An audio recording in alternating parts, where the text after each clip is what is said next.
Doing well, Roy. Glad to be here. All right, well, thanks. So let's start off by telling the folks a little bit about what Stride Professional Development is.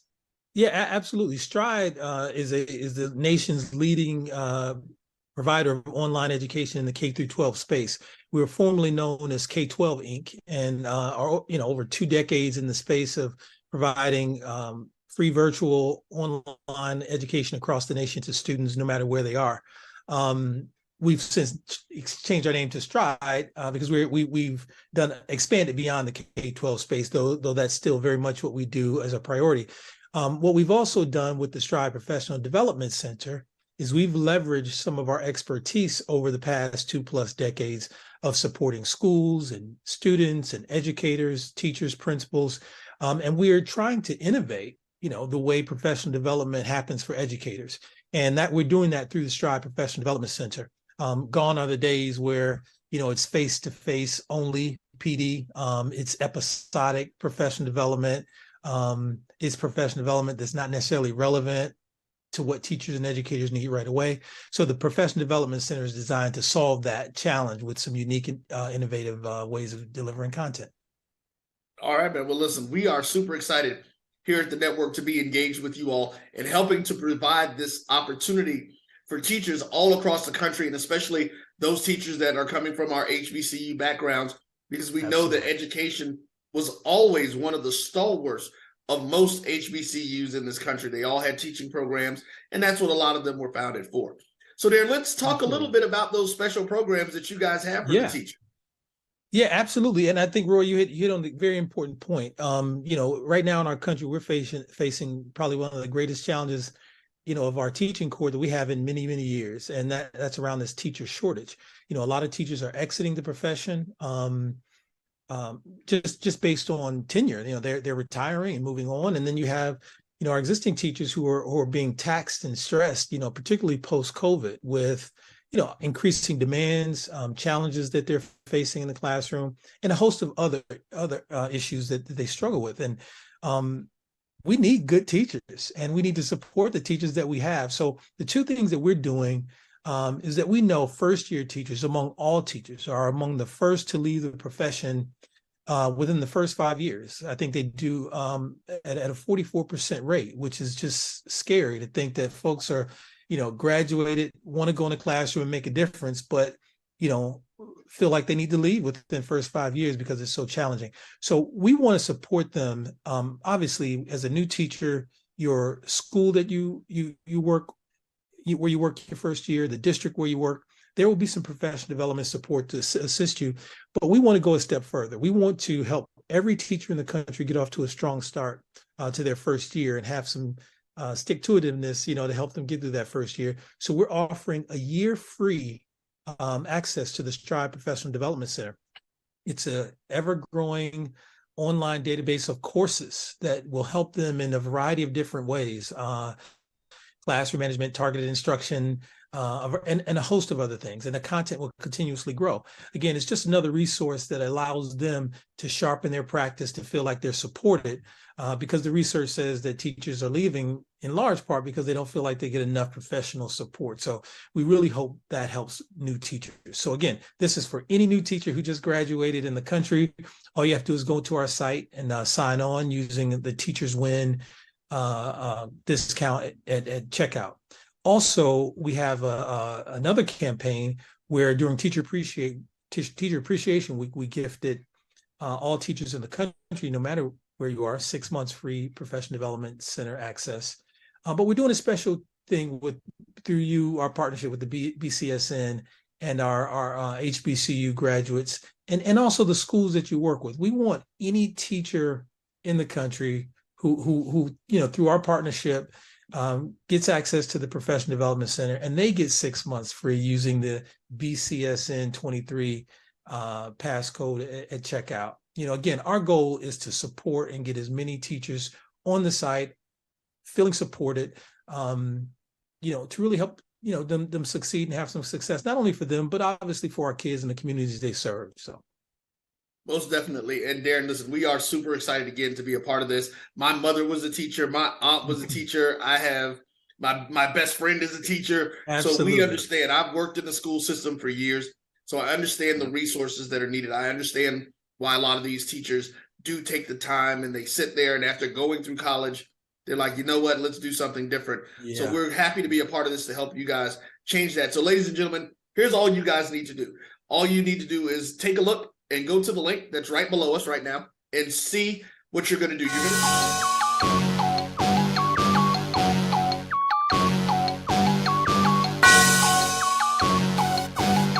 Yeah. I love my HBCU.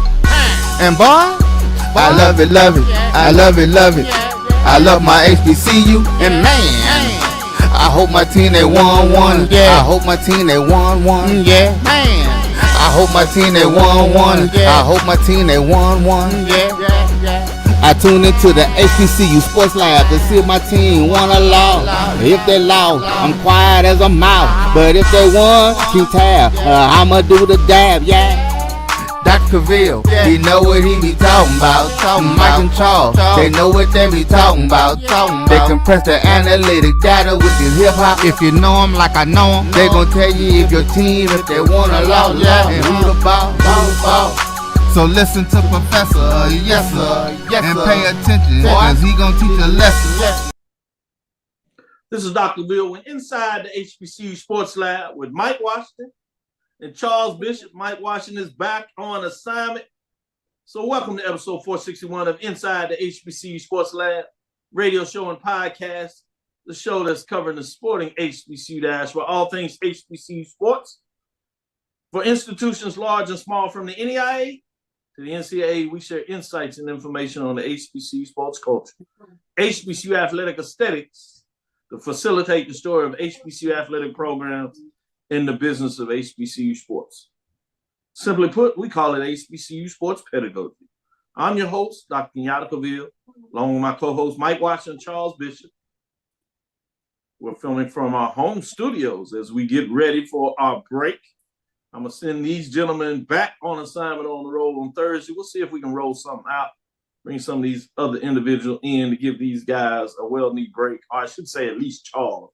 I'm not sure with Mike. Mike been on assignment, starting to pull checks. I got folks calling me like, man, does Mike still have a job? I'm like, yeah, not the reason why he's not here to act like I done suspended you for something. Did you say something, Mike, to get suspended? That's right. I got to be nice to you right now.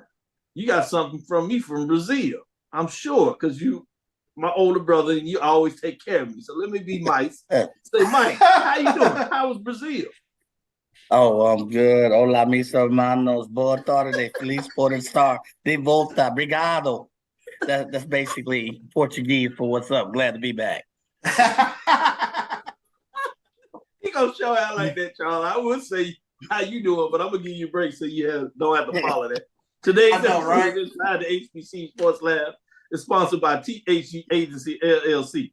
THG Agency is a company that provides sporting and educational consulting and data analytics. With that being said, let me go to the home team. Charles Bishop, how you doing? Doing well, Doc. Doing well. Looking forward. We got Thanksgiving in a couple of days. Get on the plane and fly home to Jackson see family tomorrow. So looking forward to it. Good job. Make sure you console some of those Jackson folks up there. I know it was rough this past weekend. I know, right? They ain't used to that over the last couple of years. They got used to spoiling themselves, kicking a little back, putting the foot up. I know. Everybody be home for golf this year, so. Oh, man. Charles ain't right. Well, I'm going to take a little point of privilege. I hope y'all enjoy our intro to the show. If you all are much like us, it's just something about the tune that comes in, and after a while you start singing to it or rapping to it, however you want to put it. Obviously, with this stage, a little hip-hop thrown in there. And that is done by Lawrence McCall, fraternity brother of ours.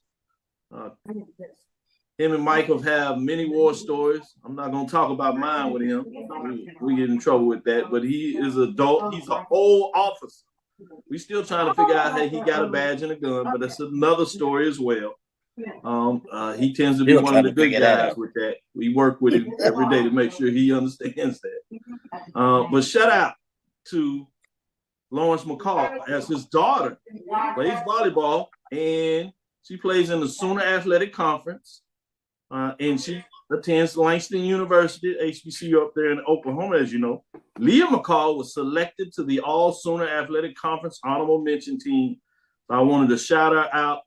We saw her literally grow up when she was knee high, and all of us were trying to have too much fun doing that. But we're all like her uncle, so I'm proud. And she is certainly freshman year as a freshman, getting it done.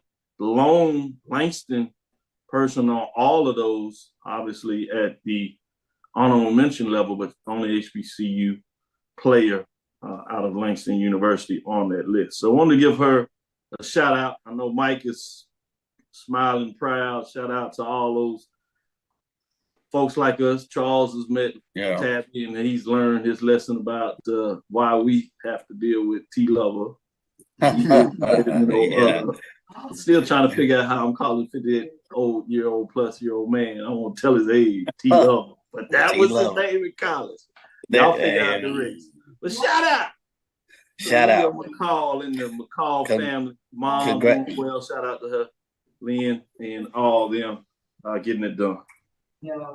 Definitely congratulations, man. There's a picture of her doing a dig, one of my favorite stats, but anyway, that's for another story. But I remember when she was 1 year old, and I flew up to Chicago to see Tabby and Lynn when she was 1 year old. That's how long I've known this lady. So it hits kind of home when you see family doing well. And as Dr. McCall, Dr. Yatta will tell you, we go back a long way. So it's good to see. Hats off to that entire family, and congratulations all the way around. And let me get that right. You're right. That Dr. Lawrence McCall, I remember when the man went to go to class. Yes. You got a whole PhD. Yeah. And as G Boom Holly says, as we get ready for homecoming, we had a great tailgating. We missed old Tabby McCall. He was on assignment, putting in some work as he was looking at another opportunity and decided to stick with the opportunity he had. Kind of got a bump and some things were going on. He decided to stay there. So kind of mixed things up. So he couldn't make it to homecoming. So we got a chance. It wasn't quite the same without T-Lover, Dr. T-Lover, I guess you call it. But that being said, let's get back to the business of it. That was my personal privilege. Thanks to Charles and Mike for allowing me to do that a little bit. But let's get into some of this work. Let me go to you, Charles. What's on your mind in terms of the news of the day? Yeah, let's start off with weekly honors. We'll start off with the SWAC.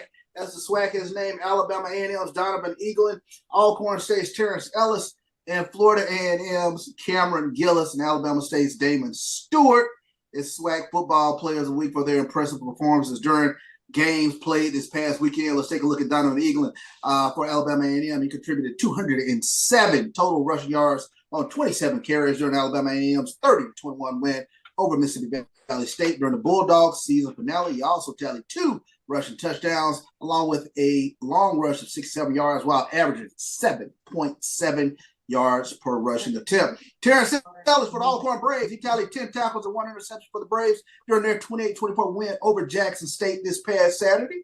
The specialist of the week was Ephraim Jasso, contributing 3 punts for 142 yards while averaging 47.3 yards per punt, along with a 50-yarder in Prairie View's 27-21 SWAC West clinching road win over Southern. So he also plays 2 punts. It's the 20-yard line for the Panthers. It's going back to last week. Okay, newcomer of the week, Damon Stewart. He was had a career high, 372 yards. No, those are last week's stats. Those are last week's stats. That Damon Stewart didn't have that many yards this past week. So make a quick check on that. All right, let me go to Mike as you check on that. Let's give the superlatives for the MEAC rolling on that. And part of that was my fault, Charles, as you doing the script. I thought I updated it, but it happens sometimes. Gotcha. No worries. Mike, if you, I won't let you take the bullets on that. I did that. Mike, give us an update in terms of the MEAC weekly honors. I want to make sure I got the right one now, man. So I don't want you pulling my plug. Well, I'm back from South America after 2 weeks. I can see the headlines. Doc pulls Mike Cole. Anyway, so North Carolina Central quarterback Davius Richard was named MEAC Player of the Week. Of course, that's presented by Coca-Cola. Morgan State's Jordan Tolles earned Defensive Player of the Week honors, while Norfolk State linebacker A.J. Richardson was named Rookie of the Week. So North Carolina Central's DeQuan Thomas and teammate Adrian Olivo received Offensive Lineman and Specialist of the Week. So Davius, of course, counted for 6 touchdowns in the Eagles' 55-14. It says win, but drudging over Delaware State. So he threw 5 touchdowns, career high, 386 yards, 19 for 21, a 3-piece pepper, pies, plus 35 yards rushing, plus another 3-piece Frenchie's chicken piece, whatever. He had a career day. Talking about homecoming, he used that Frenchie chicken I snuck down there for homecoming. He can't get it out of his mind.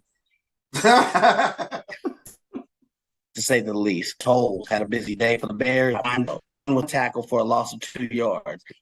And then rookie Richardson led the Spartans with 10 tackles, including 4 for solo, 1 for loss against South Carolina State. And offensive lineman side, Mr. Thomas himself, that's DeQuan Thomas, basically recorded a block grade of 89% with 2 pancake blocks, one of my stats, as the Eagles amassed 669 yards, basically shy of 1,000. So specialist Olivo became the center of the Eagles' all-time leading scorer by tallying 13 points, 2 field goals, and 7 point-after-attempt kicks on Saturday for 281 career points, while also breaking the career record. He kicks almost as like I do. Yes, I used to be a field goal kicker, but that's another story for another day. But great all the way around. Hats off to the MEAC Players of the Week.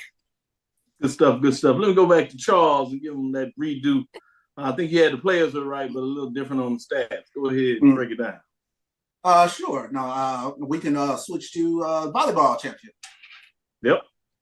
No doubt. Coppin State, they claimed their first ever MEAC volleyball championship as the number 1 seeded. Coppin State defeated the 2nd seeded Howard Bison on a 3-set sweep, 25-20, 26-24, and 25-19 in a raucous Memorial Hall gym Sunday evening in front of a live ESPN audience to win the program's first ever MEAC championship title and their first ever NCAA championship bid. Coppin State 27-4 will now find out who their NCAA opponent will be when the selection show airs this upcoming Sunday, November 26th at 6 p.m. on ESPNU. So the Eagles to Kenya Stafford was named the tournament's most outstanding performer. She led the way with 12 kills, 6 digs, while hitting 48%, committing no errors on 25 swings, while teammate Geraldine Palacios recorded 3 kills, as well as 3 service aces and 5 blocks to help Coppin State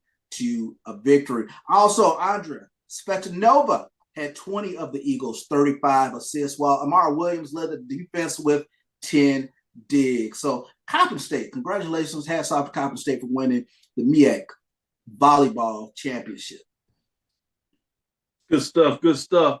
Since we're talking about championships down in Prairie View, we thought we were going to do a back-to-back duo championship. Obviously got it done in football in terms of Western Division, but you had the SWAC volleyball tournament there, got eked out by FAMU.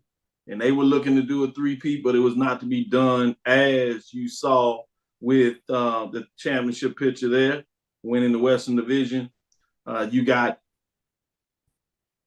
Jackson State getting in the business of volleyball, getting the championship. Man, they had a hell of a tournament run, 5th seed. Yeah. Beat up on the 4th seed. I told you that's always the interesting one. They take down Alabama State, undefeated number 1 seed. Then they faced FAMU, who had won back-to-back volleyball championships, coming in at the 3 seed, getting it done. They beat them. So give some superlatives, if you would. Shout out to Jackson State, Mike. Yeah, well, real quick, interesting backstory to that. Coach Rose Washington, she was retiring at the end of the season, but wasn't able to do it during the tournament. She was able to eke out one more SWAC championship in volleyball. So shout out to Coach Rose Washington, 22 years at the helm of Jackson State volleyball. Good stuff. Good stuff. With that highlight, throw a little thunder to you, Mike. Whatever direction you want to go with it. You on mute, Mike. I think we started off on a good note, guys, by talking about how Jackson State came in as a 5th seed. Most folks had picked for FAMU. Some folks had picked Alabama State. Prairie View was coming strong. Give it to Jackson State. Naja Gadis had a team high 2 aces. Alexis Williams registered a double-double with 15 kills, 11 digs, and an ace. These are becoming my favorite stats. Jackson State attackers were helped by a team high 20 assists from Carrie's Dove, and Trinity Bryant tallied 8 digs and 2 aces. Hope Briggs contributed 14 kills, 3 blocks on the night. Set 1, FAMU kicked off the championship with a service ace, and it catalyzed a 6-1 Rattler run. But the high action set captured 4 ties by the first media timeout, where the Tigers held a 15-12 advantage, and then FAMU regained its lead with the help of another 6-2 rally. So if you go back and forth, there were nothing but rallies back and forth. Set 2, there were 8 ties at the start of the second set. I'll say it again. Set 2, there were 8 ties at the start of the second set. The last at 8 all, and the Tigers embarked on a 10-3 run for separation. So set 3, Jackson State held a slight 4-3 advantage and remained in front there. A Florida A&M killed even things at 17 all, but preceded a 5-0 stretch from Jackson State. So hats off to Jackson State for a tremendous run. I can't give it kudos enough. Coach of the Year, Rose Washington. Yeah, she's my relative from Jackson State. Most valuable player, Alexis Williams, Jackson State. But I got to give kudos to a couple more players. Leah Lawson from Prairie View A&M and Kylie Owens from Prairie View A&M. They played tremendous all year long. They, along with Brooklyn Watts, Camila De La Rosa from FAMU, and Temperance Chapman from Alabama State, pretty much have been in the top 4 or 5 in the league in kills and assists and digs all year long. So a tremendous. If you haven't had a chance to check out this volleyball, folks, it is highly competitive. Check it out. But hats off again to the Jackson State team, as they said, hey, we are in the volleyball business on the women's side. Yeah, Kylie Owens, daughter of Terrell Owens. And Terrell Owens was in the building the first day of SWAC volleyball tournament. That was pretty cool to see him in there supporting his daughter, just relaxing, doing his thing. And she got the victory, so he got to see a win before they went on to lose in the semifinals. With that being said, we're going to get in our first break. But before we get in our first break, I wanted to give a shout-out question out there. Edwin D. Morris says, inside the HBCU Sports Lab, does the division championship count towards the Commissioner Cup trophy or only the SWAC championship game winner? Great point. Essentially, the division championship does count. It counts in this way. Same way in terms of finance. You get a whole point if you win the championship game in a half for the runner-up. So you go in there with at least a half for winning your division crown. You can push it up to a full if you win the whole thing. And that way, that's how you look at that. And you get the additional credit for the dividend runs financially also in terms of the championship game. And that does not include, obviously, hosting that with all the money staying with the team that hosts. A great question in the terms of Commissioner Cup, putting a little business out there as well, part of the financial part of that. Stick with us. We'll be right back after this break. Since 2002, Empowerment Resources, Inc., a nonprofit organization, has empowered more than 1,500 youth and adults in Duval and surrounding counties through its programs Journey into Womanhood, Girls Mentoring, Life Skills for Teens, and parenting education coaching. To get involved with programs, volunteer, or donate, visit www.empowermentresourcesinc.org. Follow us on social media, facebook.com/empowerment.resources and instagram.com/empowermentJAX. Charmin Ultra Soft has so much cushiony softness, it's hard for your family to remember. They can use less. Sweet pillows of softness. This is soft. Holy Charmin. Oh, excuse me. Roll it back, everybody. Sorry. Charmin Ultra Soft is so cushiony soft, you'll want more. But it's so absorbent, you can use less. So it's always worth it. Now, what did we learn about using less? You gotta roll it back, everybody. We all go. Why not enjoy the go with Charmin? At CDW, we get speed as the new currency of success. Our team spends way too much time tending to outdated applications and software when they should be focused on driving application agility and innovation. CDW Amplified Development Services modernizes software and application development to help accelerate innovation and digital transformation. So you mean building new applications, UI, and mobile interfaces? Well, you said you needed to innovate more quickly. Oh, so he's a listener. To do more at scale, trust CDW Amplified Development Services. Nope. Nope. Come on, him? Ooh, I like him.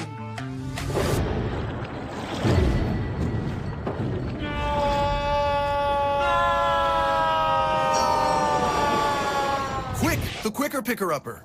Bounty picks up messes quicker, and each sheet is 2 times more absorbent, so you can use less. He's an 8. He's a 9. Bounty, the quicker picker-upper.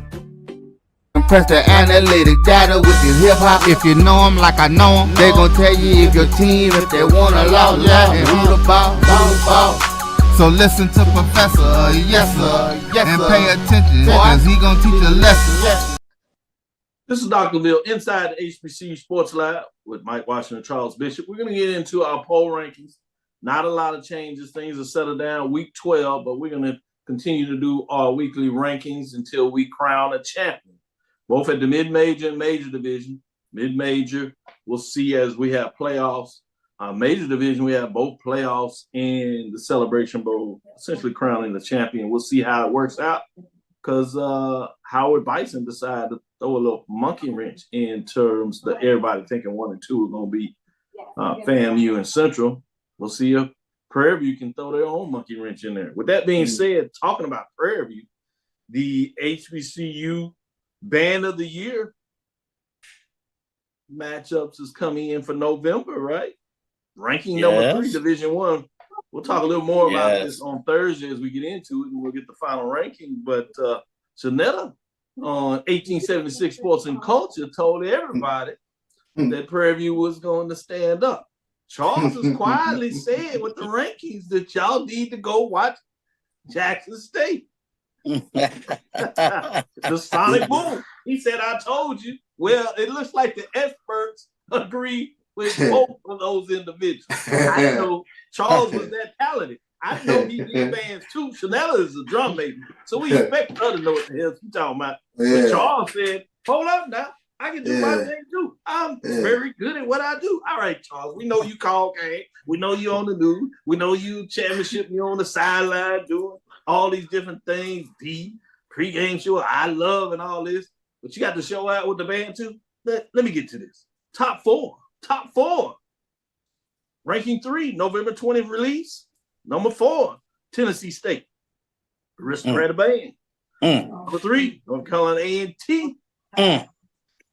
Number 2, Prairie View A&M. Storm. And number 1, Jackson State, Sonic Boom of the South. Prairie View said they had something to say. I was like, okay, all right. Yeah. Yes, Human they Jukebox did. at number 5. I know y'all wondering where Human Jukebox. Just letting y'all know they out there. The Marching 100, there is 6.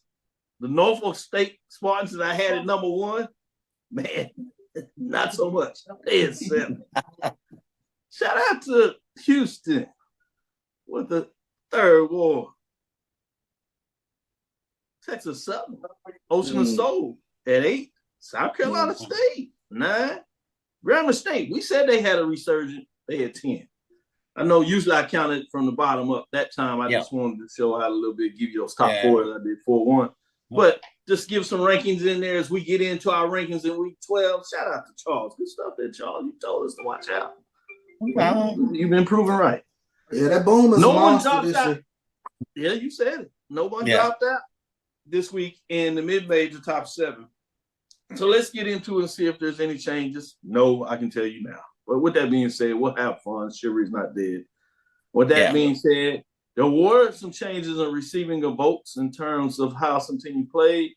Allen Yellow Jackets 7-3, 5-3. They're receiving votes. Albany State Golden Ram 6-5, 6-2.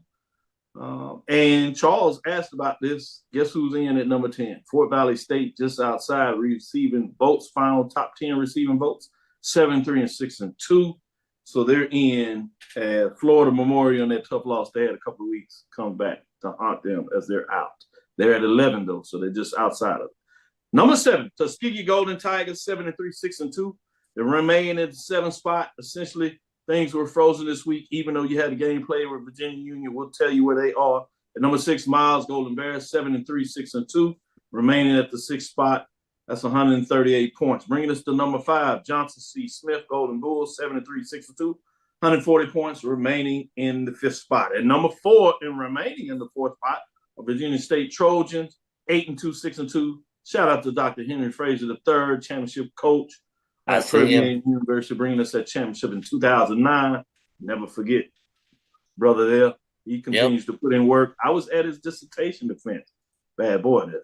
At number 3, Fayetteville State Broncos, 8-3, 8-0, 163 points, staying at 3. At number 2, Virginia Panthers. They lose in the Division II playoffs, but far outseed everybody else, so they stay in the 2 spot. 10-2 on the season as it comes to a complete 7-1 as they went in the conference race, holding on to a CIAA championship. 180 points. And number 1, Benedict Tigers, 11-0, 8-0 in the season. They had a bye. First round of the playoffs, so they'll suit up this week, 9 first-place votes. We'll talk about a little bit about their game in the 3rd segment. But with that being said, let me go to you, Mike. What are your thoughts in terms of the mid-major poll rankings in week number 12? You know, I'm coming back from South America. I'm gonna say there's nothing wrong with this poll. I say you got it. It's Benedict and pretty much everybody else. Virginia Union, Virginia had strong seasons, but it's Benedict and everybody else. So you hit it on the money to me with this poll, and I think the way they finished out kind of reinforces that. So yeah. Old Dennis Berry. He's a hot name out there. South Carolina State, Southern. Can he sneak into the Texas Southern sweepstakes of a head coach? I wouldn't be surprised. The money ain't all bad. He's a very, very hot name. Very hot name. Hot name. Hot name, hot hands. Yep. And hearing some other names out there. A lot of interest in that Texas Southern job. Amazing. With that being said, as we take it back to the mid-major poll ranking, Charles, what are your thoughts in week number 12? Yeah, I think week number 12, things are right where they should be. Benedict, the last team standing. We're going to get into that breakdown, but I think, like Mike said, it's Benedict and everyone else right now. So no doubt about it, they are the number 1 team, and looking forward to what they are able to do this weekend against Lenore Ryan. Based on the poll rankings, as you talked about, now that beach poll, unless something changes, and essentially things will be frozen as we walk into Benedict Tigers to see what happens this weekend. So at this point, you have a 5-10 matchup, CIAA versus SIAC, number 5 and Johnson C. Smith Golden Bulls versus 10 Fort Valley State Wildcats in the beach bowl. So good point in terms of at least a top 10 matchup. Should be fascinating. We will talk about that as we get closer to that game. But with that being said, let's take a last break and come back on the other side and do that. Let's get into some of these playoff matchups and see what these gentlemen think.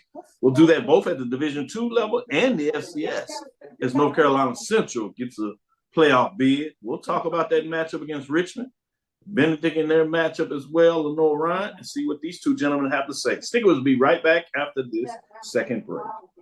That's a pretty tight spot. Watch this. Of course your Buick parks itself. That's so you. It's just up here on the right. Of course you know where we're going. That's so you. Kind of got a 6th sense. And a head-up display. They're here. Hit the field, warm up. You brought all these players in your Buick? Yeah. So you. It is. There's a Buick that fits your life, because at the heart of every Buick SUV is you. From novice to aficionado, find yourself here. High quality cigars plus personal customer service. Slow Burn is Waco's only mobile cigar lounge, featuring a meticulous, curated collection of premium cigars. Visit our website, www.slowburnwaco.com. That's www.slowburnwaco.com. Press the analytic data with your hip hop. If you know them like I know them, they gon' tell you if your team, if they wanna law, and who the ball, So listen to Professor, yes sir, and pay attention, cause he gon' teach a lesson. This is Dr. Cavil inside the HBCU Sports Lab. Let's get into some of these matchups. I'm interested in this because these guys are going to give me what I need. This is essentially a SIAC mid-major division game of the week, and then we got a MEAC major division game of the week.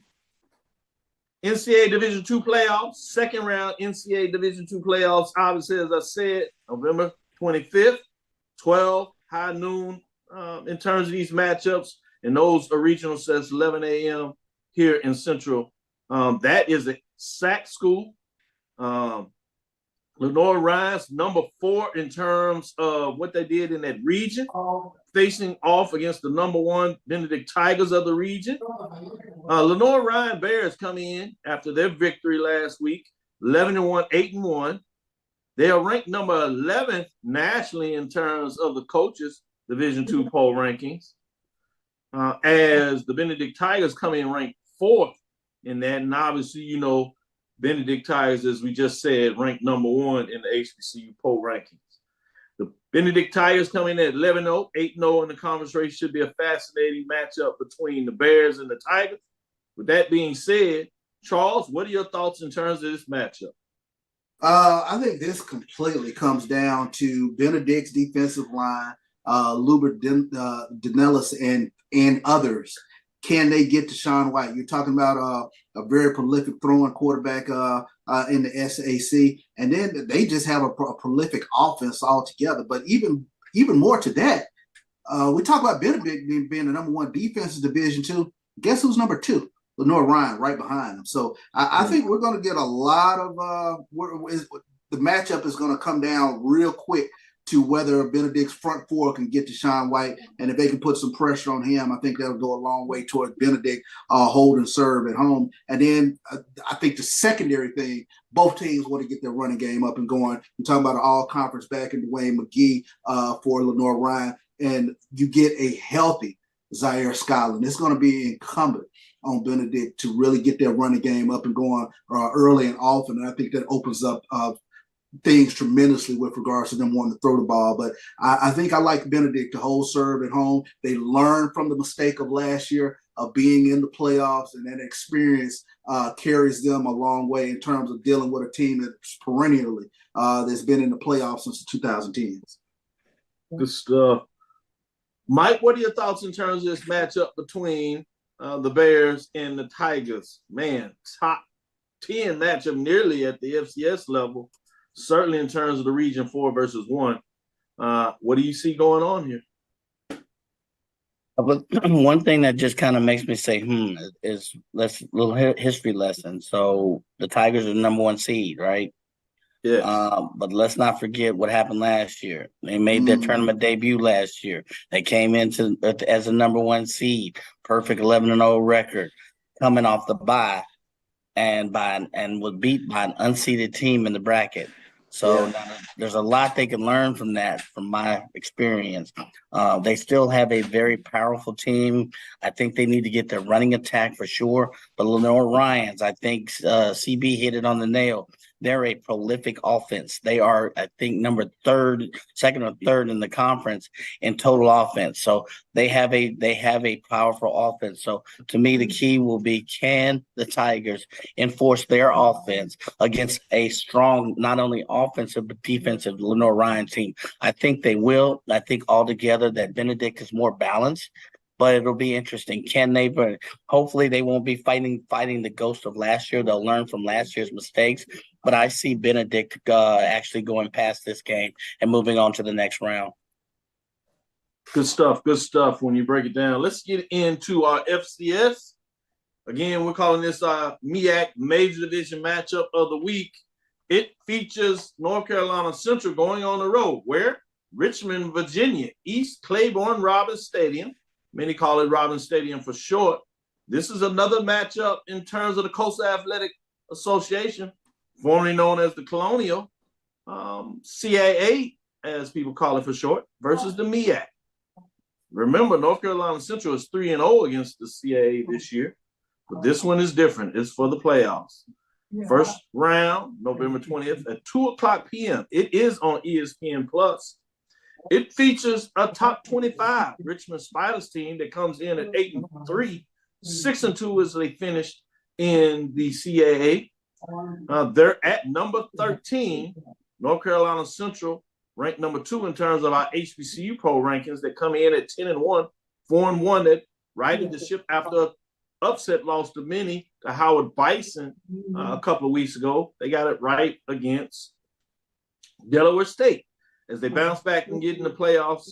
With that being said, let me stick with you, Charles. What are your thoughts in terms of this matchup with the matchup between North Carolina Central and Richmond? I'm always weird with HBCU teams going on the road in the playoffs. I just, never feel good about that. But if there's any quarterback that I want to go into this game with, it is Davis Richard. You're talking about one of the most prolific quarterbacks, I think, in HBCU football this season, and Mookie Collier. I think that North Carolina Central possesses the physicality that they can go into Richmond. And like you said, I think you touched on it.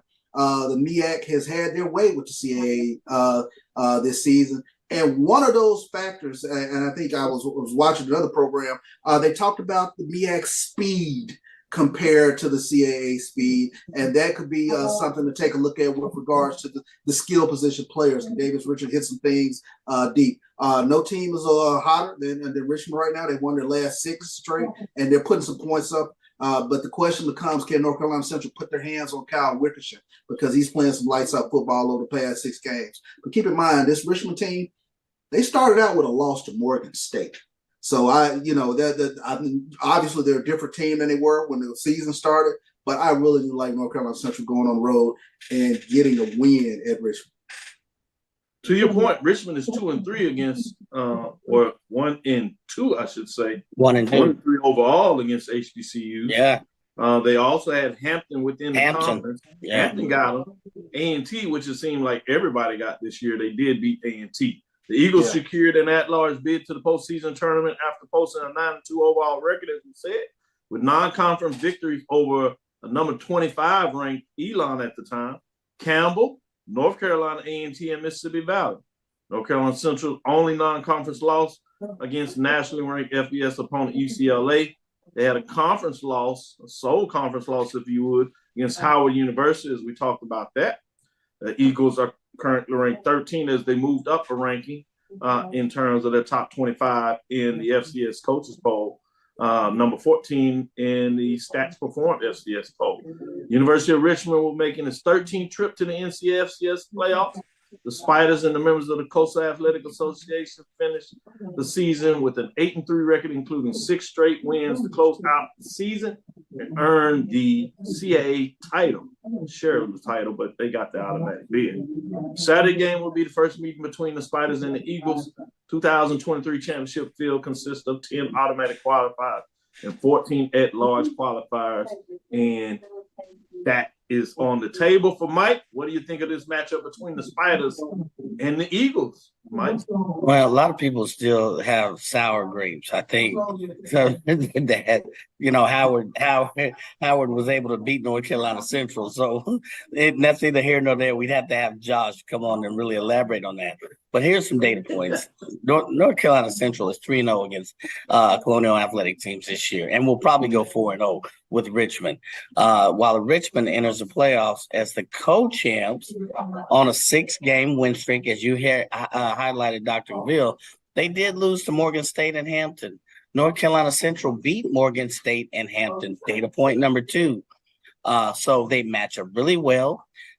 They could be very physical with this Richmond team, and Davis Richard will come into the game balanced and bring a solid attack. He has the experience. So I look for North Carolina Central not only to go past this game, but probably end up playing the next game, which will probably be Albany somewhere which they match up well against them as well. So as good as they're playing on both sides of the ball and as physical as that defense can be, I look for North Carolina Central to come through this game. Good stuff. That Albany is another CAA, so intriguing in terms of the matchup. They can't get away from the CAA one way or the other. Looks like they're taking care of business, so that's a good thing. With that being said, this is the first trip to the NCAA FCS playoffs for the MEAC team. 2016, number 20th ranked North Carolina A&T finished the regular season with a 9-2 record and an at-large bid. That time, Central went into the Celebration Bowl and ultimately lost that against Grambling on that crucial play after they thought they basically had tied the game. With that being said, the Aggies lost to Richmond Spiders in the first round, 39-10. The synergy and all that's going on is fascinating with this matchup in so many different ways. With that, let's get into our next break. We'll come back on the other side and get our ranking for the major division, and we'll give you more after that. If you think all pads are exactly the same, think again. This is Always Ultra Thins reinvented with the Always Triple Protection System. This pad wicks gushes 90% faster, absorbs even more so you can feel dry, and locks odors in. Rethink your pad for up to 100% leak-free and odor-free comfort with the totally reinvented Always Ultra Thins. This is always like never before.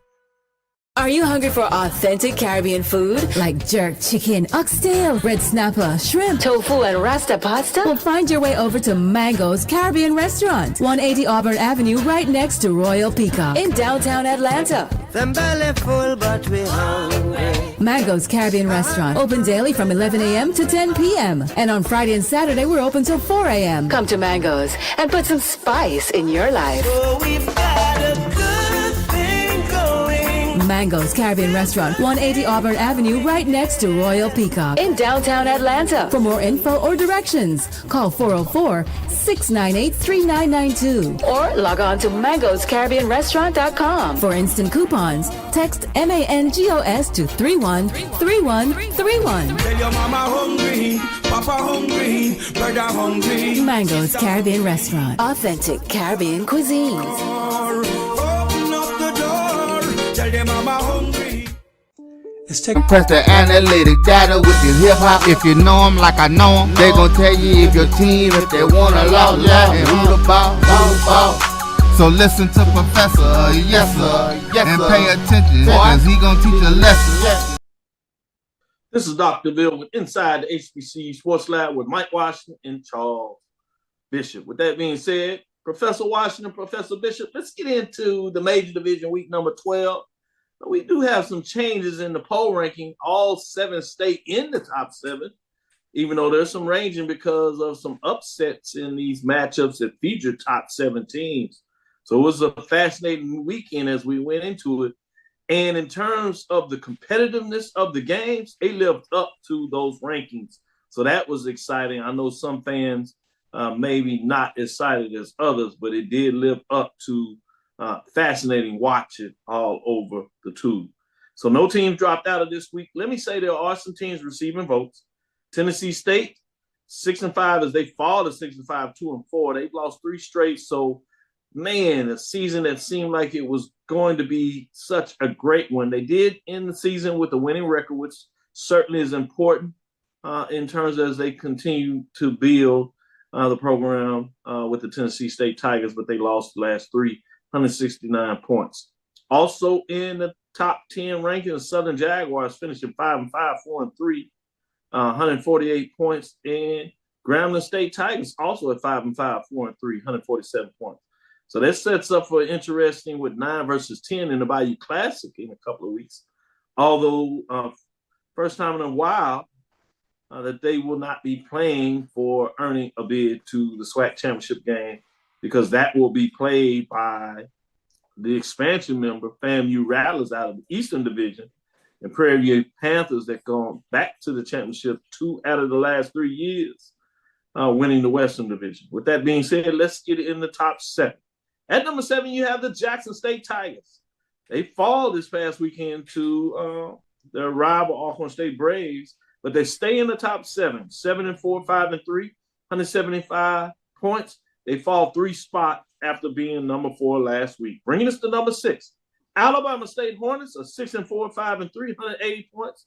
Previous ranked 3, they fall 3 spots as well as they go on the road. Tough loss to Prairie View A&M Panthers. Very entertaining game.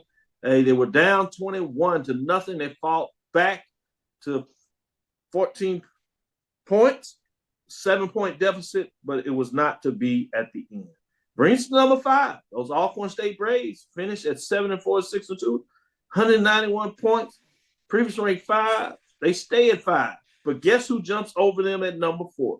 Prairie A&M Panthers finished with a 6-5 record. One more loss, one less win, but tied them in terms of the division at 6-2. 192 points. Look how close it is, 92-91. And just like the game, back on the road, Prairie View gets it done on a 50-yard field goal as the clock expires.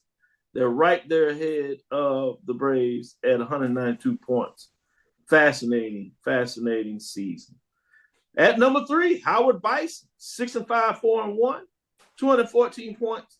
They move up 3 spots. They're on their way up. Can they catch North Carolina Central before it's over?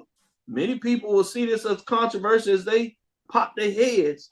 But I think just in terms of where they were ranked, they're still climbing. It's not over, folks. We'll see what this means.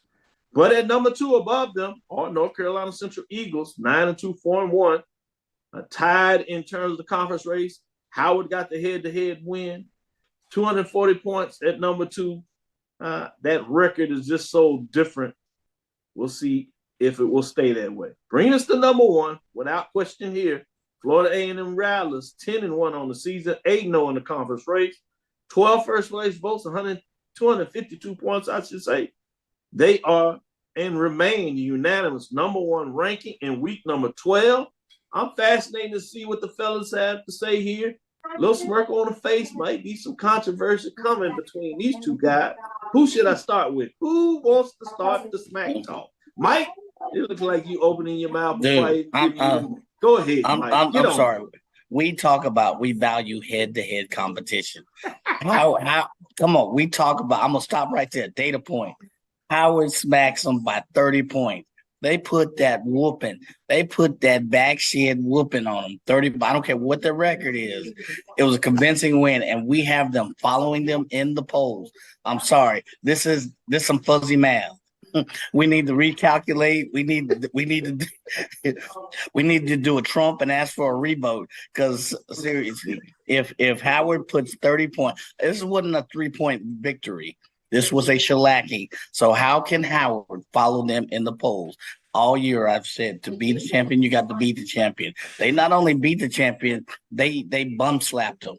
And if this was a different show, I'd use a different word than bump. But anyway, they bum slapped them. So how is that possible? Number 1. Number 2, you compare offenses. How is Prairie View, you're talking like they're a little shaky. I would argue that they're probably neck and neck with Howard. You can make an argument that they're either 2-3 or 3-2. You can make a decent argument. So those are my concerns with the poll this week. Ooh-wee. He laid the case down.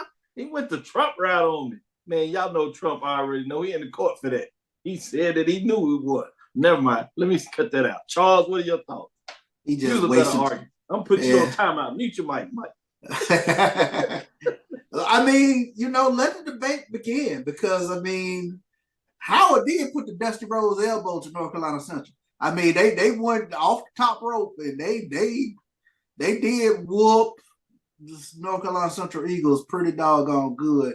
But that 6-5 record versus 9-2, I can understand the argument in either direction. But if you value head-to-head, which we do, Howard probably is the number 2 team right now. And that's a very interesting thing you did, Mike, with regards to whether Prairie View should be up a little bit higher and right in that Howard slot. Their record is better. Both are 6-2 conference. 7-4 overall, 6-5. That's a compelling argument, at least to look and see where Prairie View has fallen in the rankings. I could not yet. I'll put it that way because Prairie View still has to get to the SWAC championship game. Howard's going to be one of the last teams standing, so I'm still good with Howard at least at 2 or 3. Let me ask you this question. I'm gonna come back to you, Mike. I want to ask you, Charles, since sticking with you, y'all both bring this up. So which is more impressive? Prairie View's early season win on the road against the Braves, or Howard Bison's big win over North Carolina Central at home? You take down the Celebration Bowl champion. That means a little bit more. Big. Yeah, I agree. That's more important. Nobody saw that coming. Yeah, not the way, the fashion that it occurred. I don't care if it's at home. I don't care if it's in street corner. 30 points on the Celebration Bowl champion. That's more impressive. Yeah. Good stuff. Let's turn on the other side. We'll take our last break. We'll come back on the other side. We'll get into some matchups, and we'll even sneak in some basketball news in terms of at the Division I level, some big wins as we are turning the page, particularly on the men's side, with some Division I wins. We'll tell you a little bit about that as well. With that being said, stick with us after our last break. As technology continues to bring changes to the world of education, it's time we also reimagine teacher professional development. Gone are the days of one-size-fits-all learning that can only be accessed at a specific time and place. The Stride PD Center is an on-demand library of mobile-friendly courses that allow educators to learn anytime and anywhere. Our dynamic courses provide bite-sized learning and help educators advance their knowledge while also gaining professional development hours. The best professional development plans are those that include a level of flexibility and choice for educators. Whether you're a teacher, school, or district, visit us today to take charge of your learning. The Cavil Group is a Florida-based marketing and training consulting firm. We help businesses communicate to their target audience and engage them in conversation. We also help to expand their audiences, which will ultimately result in growth for those organizations. In addition to being a certified constant contact specialist, my colleagues and I are also certified in John Maxwell Leadership Principles. We use these proven principles to conduct workshops, training, and private coaching sessions for individuals and companies looking to take things to the next level. Contact us to schedule a free consultation. Issues today, don't delay, call Cavil. You're looking for the latest information on Southern University sports, the Southwestern Athletic Conference, and HBCU athletics. There's only one place to go. Tune in to the Carlos Brown Show, exclusively on the Black College Sports Network. Compress the analytic data with your hip hop. If you know them like I know them, they gon' tell you if your team, if they wanna law, yeah, and who the ball. So listen to Professor, yes sir, and pay attention. This is Dr. Mills inside the HBCU Sports Lab with the professors. That's Professor Washington, Professor Bishop. Let's get into our major division games. This one, we're going to start with the Classic. HBCU Classic Major Division Game of the Week is in Montgomery, Alabama. Hornet Stadium, Turkey Day Classic, and you have the rivalry renewed after a couple of years of hiatus. It came back last year. It features two top 7 teams, one of the mid-majors and one in the major division. Mid-major division number 7, Tuskegee Golden Tigers. Their record as of now is 7-3, 6-2. And they're on the road at Hornets, Alabama State Hornets, which are ranked number 6 in the major division. They're coming off a tough loss, both of these teams, in terms of their last rivalry matchup, Miles versus Tuskegee, and then obviously Prairie View over Alabama State. Alabama State comes in with a record of 6-4 and 5-3. Mike, what are your thoughts in terms of this Turkey Day Classic this year? Obviously, it's on Thanksgiving, so that is the 23rd, 2:30 p.m. Central Time on ESPNU. Let's think in the year our Lord, 2023. Did Tuskegee play Alabama A&M earlier this year? Yes. The answer is yes. Was the score close? No. The answer is no. To the tune of 58-3. It was about 1,000,000-3. Damn. Now, all right. So has Alabama A&M played Alabama State? Yes. And who won that game? Alabama State. Okay. All right. So by algebraic deduction, if I beat a team that beat you 58-3, Okay. My chances are, I don't care if you're 6-2, 6-3, 7-1, 7.5, whatever. You lost to a team 58-3, and that team was beaten by the team you're about to play on a Turkey Day, when all eyes are on you. Lord help you, good riddance. But I'm sorry, this is going to be an Alabama State. Let's say a win, convincing win. I'll say that. I'd leave it there. Yeah, he said they're gonna have turkey everywhere. But that being said, it would be more said Professor data points were given. With that, Charles, you gonna add into the points? Mike made? I was about to say, how do you follow that? I mean, that is, I mean, he hit the nail on the head. I mean, this is the same Alabama State team that lost to Miles. I think you're looking at one of the more dominant front sevens that Tuskegee is going to see all season. It's just going to be tough for them to move to football. I think it's going to be difficult for them. And then you got Damon Stewart. He's playing some much better football, playing tremendous football, even with the loss last week to Prairie View. But there's too many weapons. And I think Keyshawn Johnson, he gets to show you why he's HBCU's version of Megatron. He'll go wild this Thursday. Good stuff. Good stuff. With that being said, let's go to the SWAC Major Division game of the week. New Orleans, Mercedes Stadium, SWAC matchup. Ooh. It's the 50th Bayou Classic. November 25th, 2 p.m. on NBC. Number 10, Grambling State Tigers come in at a record of 5-5, 4-3. And they face a number 9 Southern Jaguars that has an interim coach. That interim coach, Coach Grambling's interim a couple of years ago. Fascinating when you talk about that. 5-5 matchup, 4-3.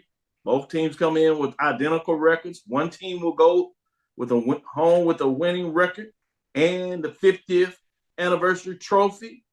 Boy. In its own way, very intriguing matchup. Charles, I know you've looked at these teams, and when they face a certain team, it's not all exciting to you. But this time they're going head to head. What are your thoughts on it? Yeah, I'm almost rooting for Southern just for the historic nature of Terrence Graves winning the Bayou Classic at Grambling and getting the opportunity to win one. And so, how wild is that? I mean, that is wild. That is, and it's crazy. Like in recent years. I mean, it's what, a 3-year, 4-year? Yeah, exactly. So that unto itself almost makes me want to root for the Jaguars, but I have a pathological something to not do that. So I'm going. I'll take Grambling and I'll take Miles Crowley to throw the football around a little bit this game, and I expect for Grambling's running game to get some things up and going. They got a nice 1-2 punch, especially with a guy like Floyd Chalk. So I expect Grambling to come away with this 50th Bayou Classic. It's going to be a good one, though. So you say Hugh Jackson gets his first Bayou Classic win. Hugh Jackson needs to get his first Bayou Classic win. You said it's not I, but I do agree. With that being said, Mike, it's the battle of the Tigers and the Jaguars, battle of the Cats in the 50th anniversary of the Bayou Classic. I set it up for you. You know what's going on with Graves, Hugh Jackson, Terrence Graves, Hugh Jackson. 5-5, 4-3. Who comes out with the winning record, Mike?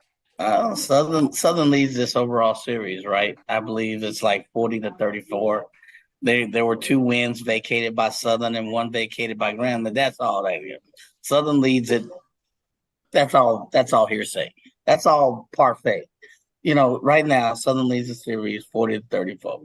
We're talking Hugh Jackson, Hugh Graves. I think the interim coach for Southern will not get a win. The scrambling running offense is probably too strong for Southern. So sorry, but this will be a Grambling win. We don't know what's going to happen at the quarterback position. We've seen that. I mean, there was a roller coaster back in the day at Astroworld. It was called a Texas Cyclone. It had more humps and up and down than any other roller coaster. That basically epitomizes kind of the play of Flood this year at the quarterback position for Southern. And when you have that many ups and downs and no consistency, you know, if if Grambling can remember that it still plays football and bring that rushing attack that CB alluded to, I see Grambling winning this game. Good stuff. Good stuff. Let me get in there with a little bit of basketball talk. Shout out to the Prairie View A&M Panthers winning the tournament there in Eastern Kentucky as they get their second consecutive Division One in consecutive days, I should say. 76-64 in this matchup. They become the first HBCU Division One team to get 3 wins, Division One wins. Let me be specific about that.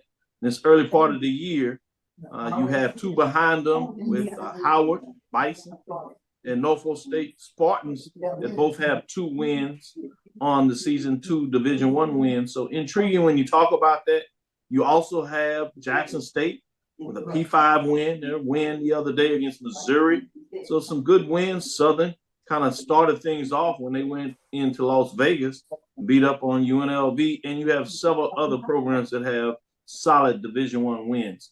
What do you see this means in terms of MEAC SWAC play, particularly? Let me give a shout out to Tennessee State, who look like they're going to be a very formidable foe in the OVC in terms of what they got going on. A couple of key matchups. You have Tennessee State at Alabama A&M. You have a South Carolina State Bethune-Cookman matchup. You got an Alabama State, North Carolina A&T matchup. You did have one that opened up last Friday in Atlanta between Grambling State and Delaware State. Delaware State edged out Grambling in that matchup. So at this point, when you look at some of those MEAC SWAC matchups directly, it's 1-0. You also have the Chris Paul Classic that will look at MEAC SWAC matchups, particularly with Texas Southern and Jackson State taking on Howard. Obviously, you got mixed in there as well as North Carolina A&T in the mix, playing both Jackson State and in that matchup against Chris Paul in terms of that matchup. So it'd be interesting with those teams coming out of there, Texas Southern, Jackson State. So I'm fascinated to see what that is. So I kind of want to get your thoughts in terms of the early basketball season, some of these key matchups. I'm always looking closely at some of those matchups with Division One regional programs that they take on, also with some of those mid-major matchups, but closely also in regards to these MEAC SWAC matchups or independent HBCU Division One matchups. Starting with you, Charles, what are your thoughts first with Prairie View, first 1 to 3 wins, Division One wins, and winning the tournament in Eastern Kentucky against the Colonels earlier today? First and foremost is keeping me engaged with basketball teams, especially in December. I mean, I think that's big when you take a look, especially when you take a look at the way, and you can't say enough about the coaching in both the SWAC and MEAC because you're taking so many transfers and gelling them really early. So that jumps out to me with regards, especially a team like Prairie View, 3 wins thus far, even before we get to January. And there are a lot of years that's just kind of unheard of. So kudos to Prairie View.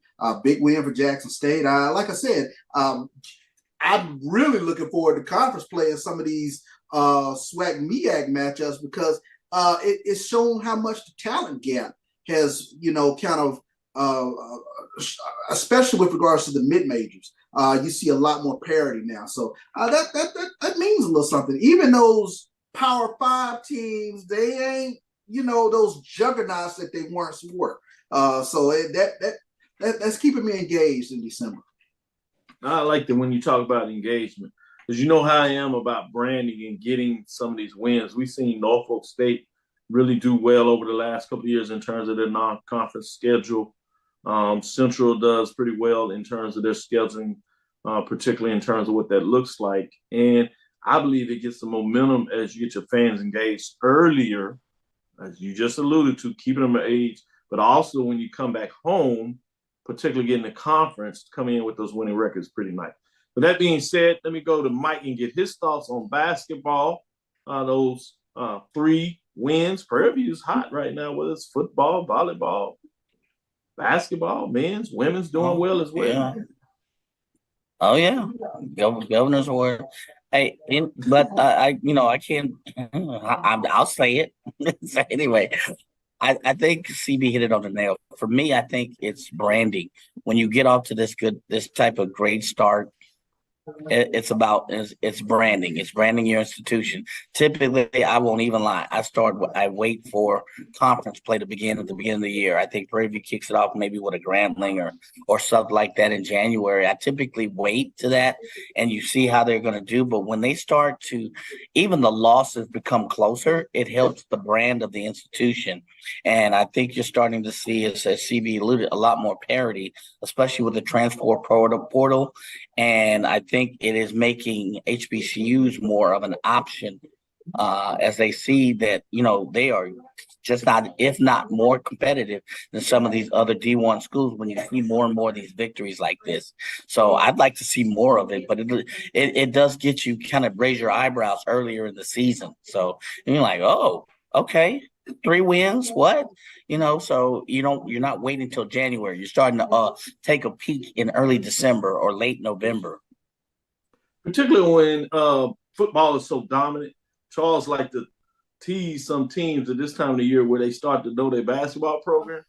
For some of them, it's good that they know the program if it's winning. So to your point, when you talk about it in all seriousness, we jump on that. So I'll keep you updated because I'll keep up with some of these rankings as I get out of there. I'm really intrigued about some of these matchups.